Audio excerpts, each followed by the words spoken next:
कुछ नीमन बात कही अब कहिया कहबई दादा मोचदारी पागो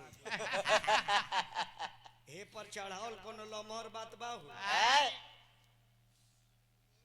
अब बताओ तू एगो कैसन साढ़ बाढ़ ये गाय छोरक के चढ़ जाता और केहू के घरे अगर केहू के माई बाप मरल भौजी खड़ा के कहिए हे भगवान ऐसा सकरा किया हो खो सकरा किया हो खो तो लोग बेमुँह छोड़ी जाने के न बाजे कोई में गोइल बानी महाराज रुपया पैसा तो लोग देवे करला के मानेला का बाउरे गए तो लोग रुपया दिए नीमन गए तो ना दी काहे ना अरे हम रुपया के छोड़ी हम वो व्यक्ति खातिर आइल बानी कोई व्यक्ति के आत्मा के शांति मिले यही से भगवान के चर्चा करावल जाला भोजन गवावल जाला कि भगवान वो आत्मा के छुटकारा देले कि भेजनी तैयो सोहर भइल बेटी भइल बिया अब बुला लेनी तब वो हमार चर्चा हो ये से जगह तन केहू के माई बाप आज ले मरल बच्चा चा ना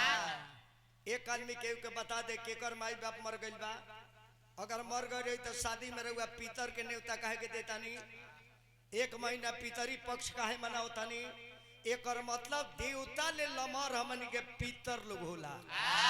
आ वे पितरी के दोष लग जाए तो कहियो घर ना बन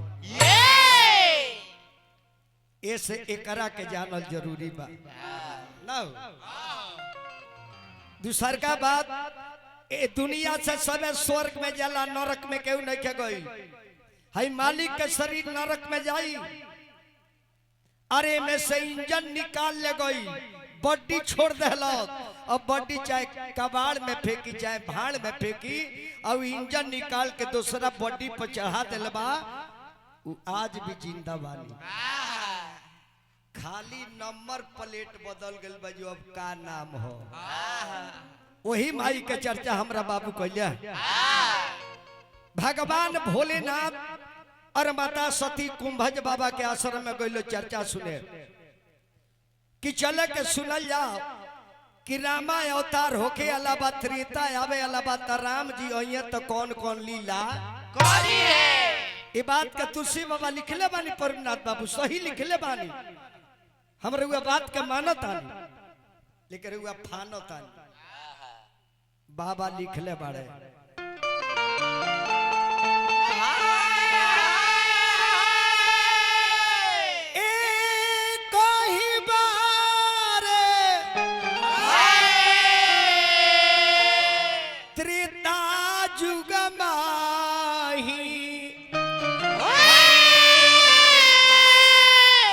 शंभु गए कुंभज ऋषिपाही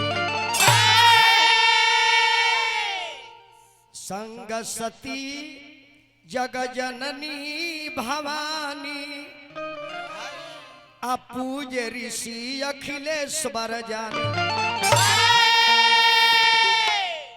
यही कुम्भना में यही कोपा थाना कुम्भना में कुंभज बाबा के आश्रम में गइलो दोनों प्राणी जब गइलो तो कुंभज बाबा खड़ा होके अभिवादन कैले नमस्कार कैले कि आसन ग्रहण करी यही जी सती के बीमारी समा गई जे जावना स्कूल में ट्यूशन करे अनिसन कुछ जाने खातिर तो टीचरे प्रणाम उठ के प्रणाम करे लगल महादेव सकनी कुंभज बाबा की महादेव आसन ग्रहण करी हम बताओ तानी कि राम आइए त्रेता में तक का करी है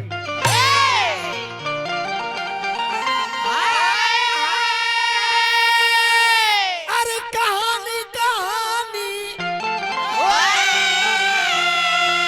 अरे कहानी कहानी कहानी शिव सुना तर राम के कहानी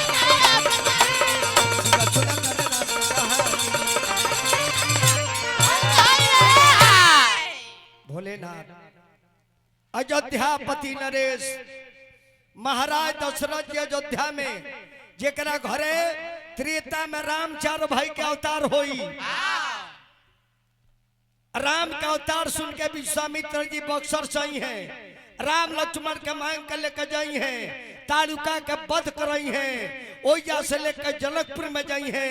सीता के सोमवार में पहुंच कर राम जी धनुषा के तुरी है अब बाबा सब सुनत आनी इन्हें इतना बीतत जाता उतना देर ले भोलेनाथ कथा सुन ले इन्हें सुनत अरे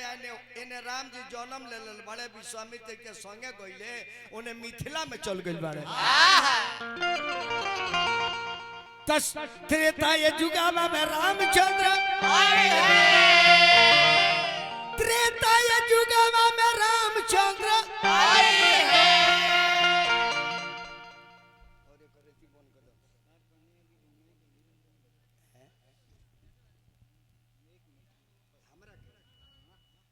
ही तो कुछ कह दे अब गाँव में कोई डिजाइन के नहीं तई बाजी अब बताइए सामने घर में हमारा भाई के ससुराल बा बगल में घर बा में हमार बेटी दामाद बा वो बगल चल जाए तो हमार मामा मामी बाड़े अब कौन कौन नाता चला बेस से बढ़िया बा जमन के जात भाई के नाता बा गोटे एक गो बाबूआ ए सार कहीं चाहे बहनों कहीं कुछ कही एक घी जब गिरेला ता डाले में गिरेला जब गिरी बाबा होई से तो कोनो न कोनो ही तो लगबे को हेने सना होने से ममोर से ना त पुपुर से ना त नानी के नानी ओकर पर नाती के बियाह होई जाए बहुत बहुत पुरस्कार अभिनंदन बा सबसे छोट वो माता के पुत्र बानी क भाई बानी रहुआ माई तो जन दे के गइल भी एकर कर्जे न चुकाए 3 आदमी के घर में पूजा करे तो कोइयो घर आगे बढ़ी के कर ए हम सारे हो जाई सार के वासी गर्दन के फांसी 3 आदमी के घर में इज्जत करे तो घर कहियो आगे बढ़ी के कर अपना पिता के अपना माता के अपना मेहरारुओं के बताओ तनी बाप के इज्जत ऐसे करे के बा ये कर आईडी लेके घुमा तनी कि फलाना के बेटा है फलाना गिरी के और माई के से पूजा करे के बा जे माई दुनिया दिखा देलो और मेहरारू के से इज्जत करे के बा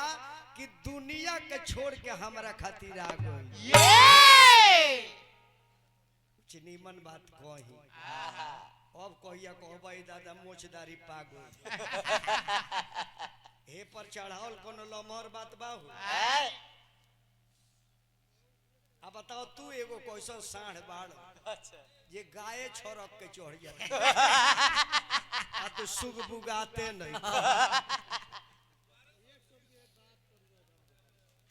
यही बात पर हमारा के 100 रुपया देता नहीं रुआ के प्रणाम करता नहीं वही बेटा के वही माई के बेटा हम लटपटा जाता नहीं वही बेटा के माई है बताई ना है ठीक बात चल जाए हमारा के तनी गार्जियन सबके सेवा करे दी बाकी न वही लोग खातिर हमार बबुआ बाड़े तथरेता ये जुगावा में रामचंद्र त्रेता ये जुगावा में